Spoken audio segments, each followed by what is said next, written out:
வணக்கம், welcome to Chitra Murali's kitchen. Stay home, stay safe, வீட்டிலே இருங்க, ஜாக்கிரதையாக இருங்க, அடிக்கடி கையலம்புங்க. அதே மாதிரி அவசியம் இருந்தால் மட்டும் வெளியில் போங்க. அப்படி வெளியில் போகிறதா இருந்தால் கண்டிப்பாக மாஸ்க் போட்டு வெளியில் போங்க. இன்றைக்கி என்ன ரெசிபி பார்க்க போகிறோன்னா, இன்றைக்கி ரொம்ப ரொம்ப ரொம்ப சிம்பிளான ரெசிபி தாங்க. என்னென்னா, நேற்று வச்ச சாம்பார் மிச்சம் இருந்தது. ஸோ அதை இன்றைக்கி என்ன பண்ண போகிறேன்னா, சாம்பார் சாதமாக கலக்க போகிறேன். ஸோ அதனால் வெங்காயம் தக்காளி எல்லாம் கட் பண்ணியிருக்கேன். இப்போ போய் நம்ம நேற்று பண்ண சாம்பாரை, முருங்கைக்காய் சாம்பாரை இன்றைக்கி சாம்பார் சாதமாக கன்வெர்ட் பண்ண போகிறோம். வாங்க போய் பார்க்கலாம்.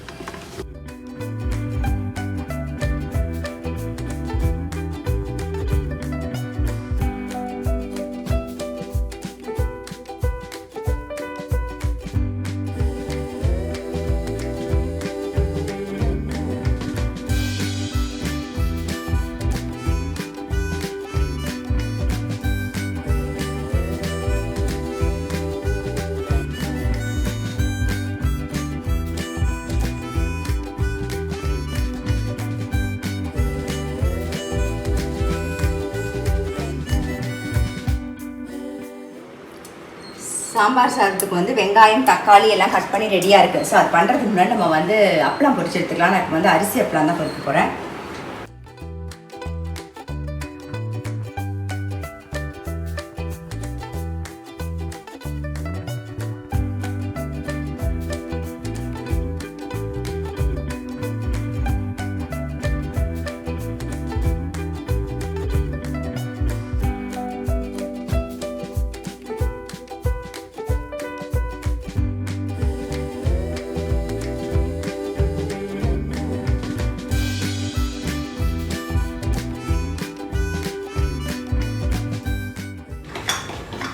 இப்போது நான் சொல்லியிருந்தேன் இல்லையா, நேற்று வச்ச சாம்பார் இவ்வளோ மிச்சம் இருக்குது பாருங்கள். ஸோ இதில் நான் சாம்பார் சாதம் தான் கலக்க போகிறேன். அடுத்த கடாய் வச்சு நல்லெண்ணெய் விட்டுருக்கேன். அது காஞ்சிடுத்து. கடுகு, ஒரு ரெண்டு வெந்தயம். சாம்பார் சாதமாக கலக்கிறதுனால கொஞ்சம் வாயில் ஆப்பிட்டா நல்லாயிருக்கும்ல, அதனால கொஞ்சம் உளுத்தம் பருப்பும் கடலைப்பருப்பும் சேர்த்துக்கிறேன். ஒரே ஒரு வெங்காயம்,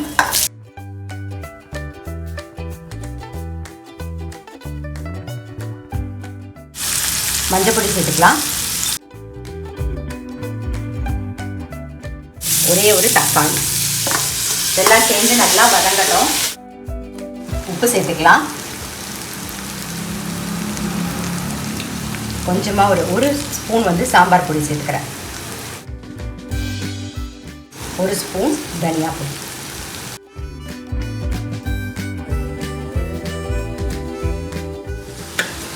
தக்காளி வெங்காயம் நல்லா வதங்கிட்டு இப்போது நம்ம முருங்கைக்காய் சாம்பார் விட்டுடலாம். இல்லை, நல்லா கொதிக்கட்டும். கொஞ்சம் பெருங்காயம் போட்டுக்கலாம். சாம்பார் நல்லா கொதிச்செடுத்து ஆஃப் பண்ணிவிட்டேன். இதில் ஒரு ஸ்பூன் நெய் விட்டுருக்கேன் சாதத்தில். சாதம் நல்லா வடித்து வச்சுட்டு நல்லா மசிச்சுட்டு நேற்று பண்ண சாம்பாரை இன்றைக்கி மேக்கப் பண்ணி ஒரு சாம்பார் சாதம் ஆக்கிட்டோம். இந்த மாதிரி பண்ணி கொடுத்தோன்னு வச்சுக்கோங்களேன், தெரியவே தெரியாது நீங்கள் நேற்று வச்ச சாம்பார் தான் இன்றைக்கி சாம்பார் சாதம் கலந்துருக்கீங்கன்னு சொல்லிட்டு அவ்வளோ நல்லா டேஸ்ட்டாக இருக்கும். ஸோ இப்போ கலந்துடலாம். நம்ம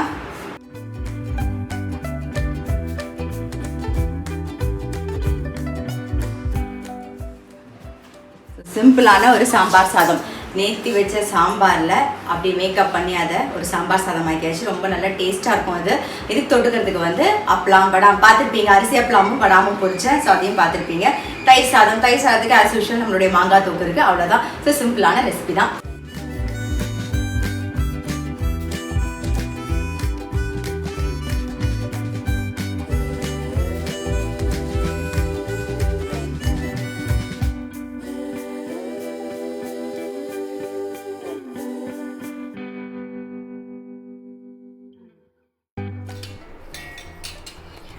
இன்றைக்கி நம்ம ஸ்டஃப்டு பராட்டா தான் பார்க்க போகிறோம். பன்னீர் உருளைக்கிழங்கும் சேர்த்து ஸ்டஃப்டு பராட்டா பண்ண போகிறோம். இங்கே பாருங்கள், அதுக்கு 1 கப்பு பன்னீர் துருவி வச்சுருக்கேன். 2 உருளைக்கிழங்கு வேக வச்சு எடுத்து வச்சுருக்கேன். ஸோ அதையும் சேர்த்துக்கிறேன். இஞ்சி ஒரு 1/2 இன்ச்சு இஞ்சி துருவி வச்சுருக்கு. 2 பச்சை மிளகா, கொஞ்சம் புதினா இலை, கொஞ்சம் கொத்தமல்லி, ஒரு 1/4 பீஸ்க்கு பீட்ரூட் அதுவும் துருவி வச்சுருக்கேன். தனியா பொடி, red chilli powder, garam masala, அப்புறம் ஆம்ச்சூர் பவுடர் எல்லாத்தையும் சேர்த்து மிக்ஸ் பண்ணிக்கலாம். உப்பு கொஞ்சம் போட்டுக்கலாம்.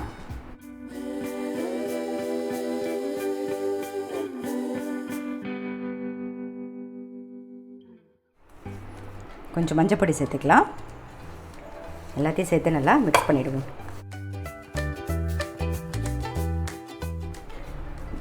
ஸ்டஃபிங்க்கு வந்து நம்ம மிக்ஸ் பண்ணியாச்சு. இதை நல்லா கரெக்டாக ஒரே சைஸாக உருட்டி வச்சுக்கலாம். நான் வந்து கோதுமை மாவு ஆல்ரெடி பிசைஞ்சு வச்சுருக்கேன். இங்கே பாருங்கள், வெறும் கோதுமை மாவு, உப்பு, தண்ணி விட்டு பிசைஞ்சு ரெடியாக வச்சுருக்கேன். ஸோ இது ஸ்டஃபிங் கரெக்டாக அதுக்கு தகுந்த மாதிரி உருட்டிக்கலாம்.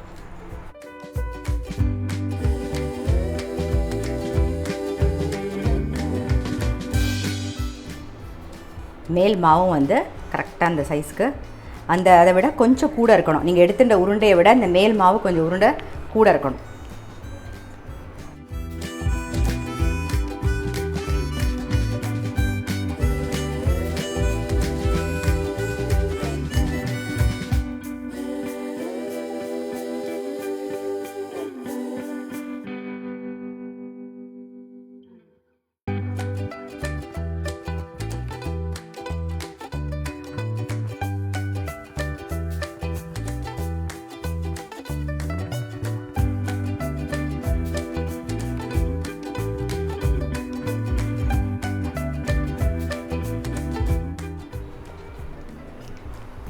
கல் காஞ்சிடுது.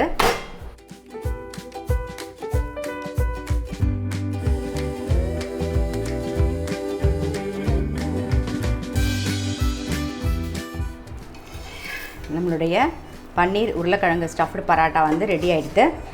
பாருங்கள், நல்லா சாஃப்டாக இருக்கும். தெரியுதா உங்களுக்கு?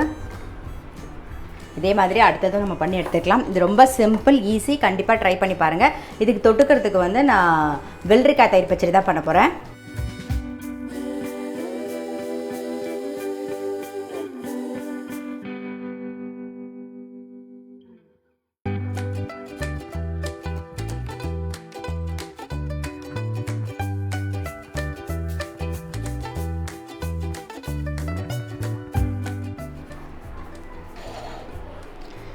இப்போ வெள்ளரிக்காய் தயிர் பச்சடி பண்ணிக்கலாம். அதுக்கு வந்து வெள்ளரிக்காய் கட் பண்ணியிருக்கேன், ஒரு வெள்ளரிக்காய் கட் பண்ணியிருக்கேன். அதே மாதிரி ஒரே ஒரு பச்சை மிளகா போட்டிருக்கேன். கொஞ்சமாக உப்பு சேர்த்துக்கலாம். அப்புறம் ரெட் சில்லி பவுடர், எல்லாமே லிட்டில் பிட்டு, கரம் மசாலா, கொத்தமல்லி சேர்த்துப்போம், தயிர்.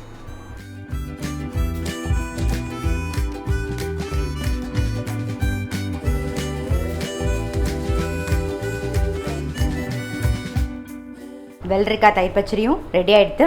ஆக்சுவலாக இந்த பராட்டாக்கு வந்து நீங்கள் வந்து தயிர் பச்சடி இந்த மாதிரி வெள்ளரிக்காய் இருந்ததுன்னா தயிர் பச்சடி பண்ணலாம். இல்லை வெறும் தயிர் கூட தொட்டு சாப்பிடலாம். அதுவும் இல்லைன்னா ஊறுகாய், நான் எப்பயுமே சொல்கிற மாதிரி அந்த ஆவக்காய் ஊறுகாய் வந்து நல்லாயிருக்கும். அது நடுவில் தடவிட்டு அப்படியே சுருட்டி சாப்பிட்டிங்கன்னா ரொம்ப நல்லா டேஸ்ட்டாக இருக்கும். ஸோ கண்டிப்பாக எது வேணாலும் என்ன இருக்கோ அதை தொட்டுக்கலாம். ஸோ கண்டிப்பாக ட்ரை பண்ணி பாருங்கள். உருளைக்கிழங்கு பன்னீர் ஸ்டஃப்டு பராட்டா வித் வெள்ளரிக்காய் தயிர் பச்சடி கண்டிப்பாக ட்ரை பண்ணி பாருங்கள்.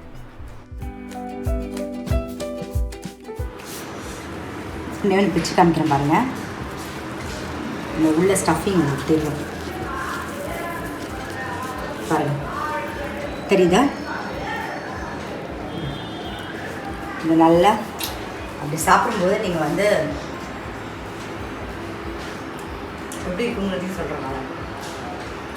நல்லா இந்த பன்னீர் அந்த எல்லாம் சேர்த்து சாப்பிடும்போது நல்லா காரசாரமாக ரொம்ப நல்லாயிருக்கும். ஸோ கண்டிப்பாக வந்து ட்ரை பண்ணி பாருங்கள். நீங்கள் ஸ்டஃபிங் நான் சொன்ன மாதிரியே நீங்கள் அந்த சொப்பு மாதிரி பண்ணிவிட்டு ஸ்டஃபிங் பண்ணிங்கன்னா வெளியிலே வராது, இந்த மாதிரி அழகாக வரும். ஸோ கண்டிப்பாக ட்ரை பண்ணுங்கள்.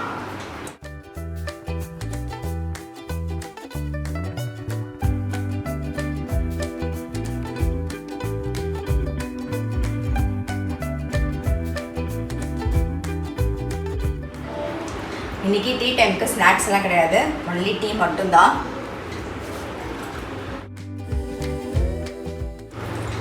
இன்றைக்கி வீக்கெண்ட் குக்கிங் வ்ளாக் பார்த்துருப்பீங்க. உங்கள் எல்லாருக்குமே கண்டிப்பாக ரொம்ப பிடிச்சிருக்கும். எல்லாருமே பண்ணுறது தான். காலையில் நான் பண்ண சாம்பார் சாதம் வந்து எல்லாருமே மிச்ச சாம்பார் இருந்தால் பண்ணுறது தான். ஆனால் ரொம்ப சிம்பிள். அந்த மாதிரி பண்ணும்போது வந்து தெரியவே தெரியாது இல்லையா அது பழசு அப்படிங்கிறது. அதனால் கண்டிப்பாக ட்ரை பண்ணி பாருங்கள். இன்னைக்கு vlog உங்கள் எல்லாருக்குமே ரொம்ப பிடிச்சிருக்கும். நான் எப்பயும் சொல்கிற மாதிரி ஸ்டே ஹோம் ஸ்டே சேஃப், வீட்டிலே இருங்க, ஜாக்கிரதையாக இருங்க, அடிக்கடி கையெலம்புங்க. அதே மாதிரி அவசியம் இருந்தால் மட்டும் வெளியில் போங்க. அப்படி வெளியில் போகிறதா இருந்தால் கண்டிப்பாக மாஸ்க் போட்டு கண்டிப்பாக வெளியில் போங்க. நான் உங்களை அடுத்த வீடியோவில் சந்திக்கிறேன்.